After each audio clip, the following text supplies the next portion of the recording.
adik-adik dan sobat belajar yang ada di rumah. Apa kabar? Semoga kalian selalu dalam keadaan sehat dan keep the spirit to get the science lesson today with me. Masih bersama dengan Ibu Yeni Prabandari, Science Teacher from SMPN 7 Kota Cirebon.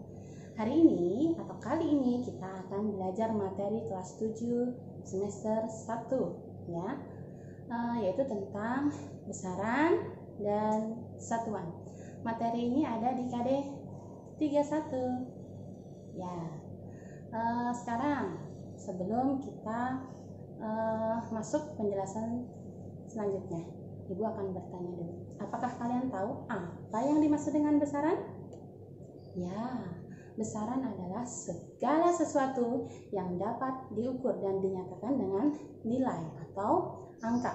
Lalu, how many kinds of besaran? Ya, ada dua penggolongan besaran. Yang pertama yaitu berdasarkan nilai dan arahnya. Ada dua jenis besaran berdasarkan nilai dan arahnya, yaitu yang pertama adalah besaran skala. Besaran skala itu adalah besaran yang hanya memiliki nilai atau angka tanpa memiliki arah. Apa contohnya? Ya, ada massa, ada jarak, ada panjang ya. Kemudian yang kedua adalah besaran vektor. Besaran vektor ini memiliki nilai atau angka dan memiliki arah. Contohnya apa? Contohnya misalnya adalah percepatan, lalu ada force atau gaya, lalu ada kecepatan, dan masih banyak lagi contoh yang termasuk ke dalam besaran turunan.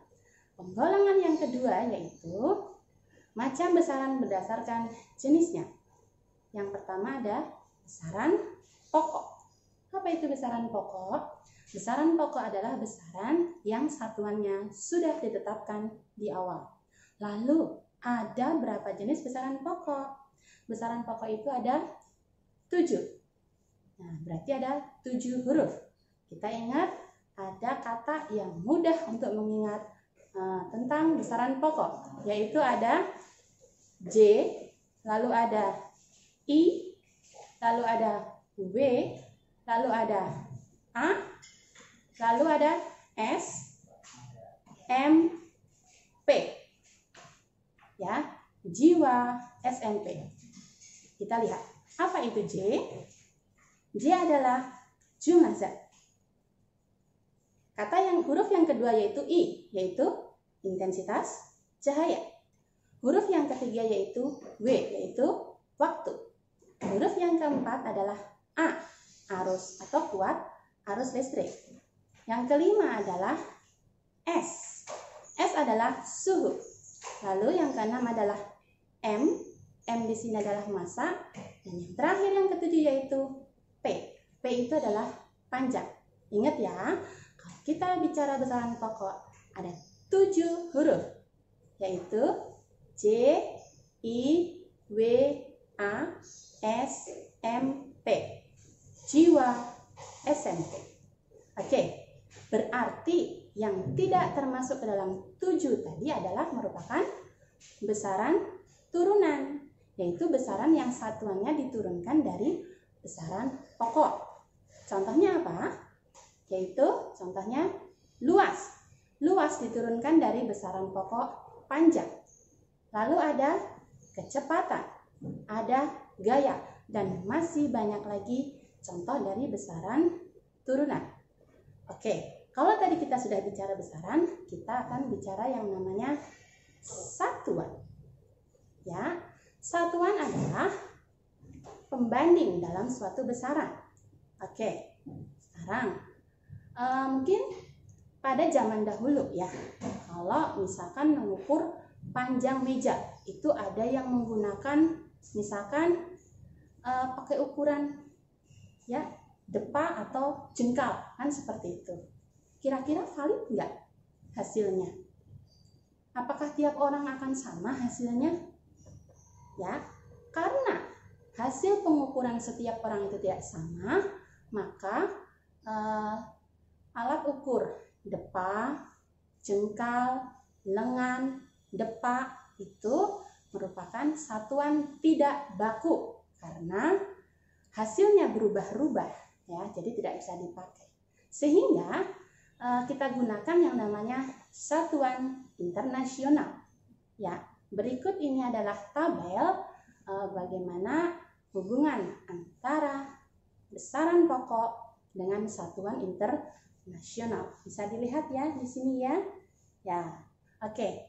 Sekarang tentang alat ukur. Oke, alat ukur. Alat ukur itu adalah alat yang digunakan untuk mengukur suatu besaran. Oke, kita sekarang ke besaran pokok dulu ya. Untuk besaran pokok panjang, alat ukurnya mulai dari mistar atau penggaris. Lalu ada roll meter, ya. Kemudian ada jangka sorot. Lalu ada mikrometer screw. Ya, ini disebutkan dari yang ketelitiannya rendah sampai ketelitiannya yang tinggi. Yang paling teliti yaitu mikrometer screw. Itu untuk alat ukur panjang.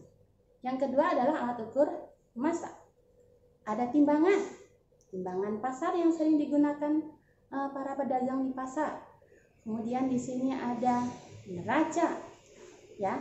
Kemudian ada neraca Ohaus, ya, dan ada neraca digital yang penggunaannya paling mudah yaitu neraca digital. Kemudian ada alat ukur waktu. Apa saja? Ada jam atau arloji, kemudian ada jam pasir, dan ada stopwatch. Mana yang paling teliti? Yaitu stopwatch. Lalu ada alat ukur suhu, yaitu kita gunakan termometer. Oke, itulah beberapa jenis alat ukur besaran pokok. Tadi yang sudah disebutkan ada panjang, kemudian ada massa, lalu ada waktu, suhu. Oke, untuk cara penggunaan ya alat ukur, terutama alat ukur panjang, massa, nanti akan dijelaskan di sesi berikutnya. Ya, demikian yang bisa Ibu sampaikan untuk part pertama mulai dari besaran, satuan, dan alat ukur. Ya, kita ketemu lagi di sesi 2. Banyak penelitian, mohon maaf yang sebesar-besarnya. Assalamualaikum warahmatullahi wabarakatuh.